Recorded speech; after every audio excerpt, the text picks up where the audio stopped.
Top of the picture will be Poland.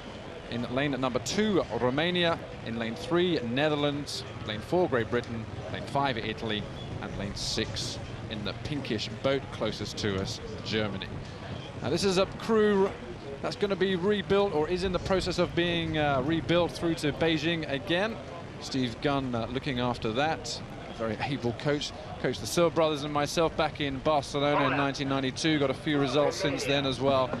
But it's going to be a crew down that, an event that really needs a lot of care and attention. That's a real youngsters and a good building process. But he's got time. Each Olympic cycle, it's been a building process, and the same was true of the Sydney 8, which won its gold medal. They're away first time, they're away clear, and they're away fast. Germany closest to us, look at that, they are just pounding it. In the blades go, down the legs. It's fast and it's furious, and then alongside them in lane 5, Italy, Carlo Mornati there, pushing the guys through in the stroke seat. And then inside them in lane number 4, we've got Great Britain in the white boat, and through now 200 meters, top rate. They're at the maximum speed here before all the coxes now start to call them down. But really in 8 racing, it is about sprinting. It's about going off on about 45, 46 strokes per minute, and then coming down to the sort of high 40 or low 40s, 40, 41. You're right, it is a sprint, but it's got to have rhythm to it. It's got to have run where the boat is traveling between the strokes, because if it's just bang, bang, bang, high rate, you're not allowing the boat to get develop any speed. So it's very, very important that they send the boat away at the finish of the stroke, and between the strokes, as they're recovering and coming forward, the boat is running and working fast for them. But here's Germany. Germany have got 6 people back from their Athens 4th placed 8, and they are looking very good, and they're pretty determined here. They were very disappointed by that Athens result. But 6 of them are back here. Poland at the top of the camera in the worst lane, at the top of the picture in the worst lane. They've got 7 people back from their boat that came 8th, but it's Germany in front. Through 500 meters, and Peter Thiedi, the cox of the German crew, is just pushing his men on now. They're lengthening out the stroke, they're long strokes, but alongside them, the crew from Italy in lane 5. And the Italians are great racers. We've seen that at World Championships, but we've seen that at Olympic Games, whether it's been in the men's 8 or indeed the coxless 4s. And you've got to get clear of the Italians, because they know how to hunt you, they know how to charge, and they charge on every single stroke. Well, Italy have got 4 men back from that Athens 8 that came 7th. If Great Britain can be in here amongst them, if they can get into the top 3, that will be a terrific performance from them. They're racing in the middle of the field there. It's a good position to be, because they can see where everybody is, and at the moment they're holding 3rd. Dan, they're in a good position there, as you say, because they're moving away now from the crews on the top. In lane 1, Poland, lane 2, Romania, in lane 3, Netherlands. Netherlands again, Olympic silver medalists. They're pretty strong boys here. But yeah, we're looking at Germany now powering away. That's very good economical rowing there. They're handling and the bigger boats always have a much easier time in the rough water. It's a much more stable platform. It's not being affected so much by the waves as it is for the single scullers. So here you've got very stable boats. They're rowing very well together to come up to the halfway point. 1,000 down, 1,000 to go. It's the final of the men's 8. It's the opening regatta of the 2005 Bearing Point Rowing World Cup Series, and Great Britain are positioned in 3rd place. Now, do you know, if they just move on in this 3rd 5, if they have a good sprint, if they take the race on to the Italians, they could find themselves in a good sort of silver medal position.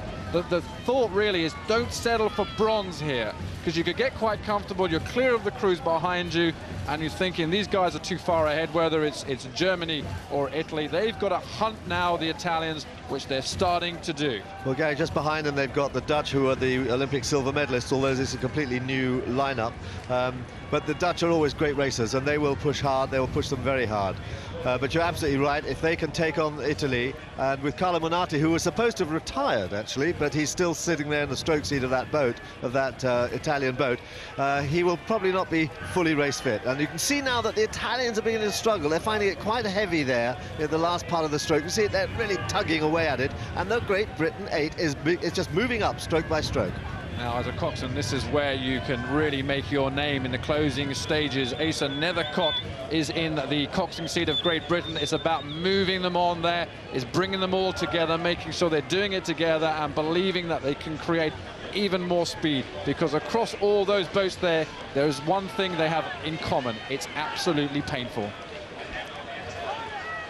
Through 500 now, through 1500, 500 to go.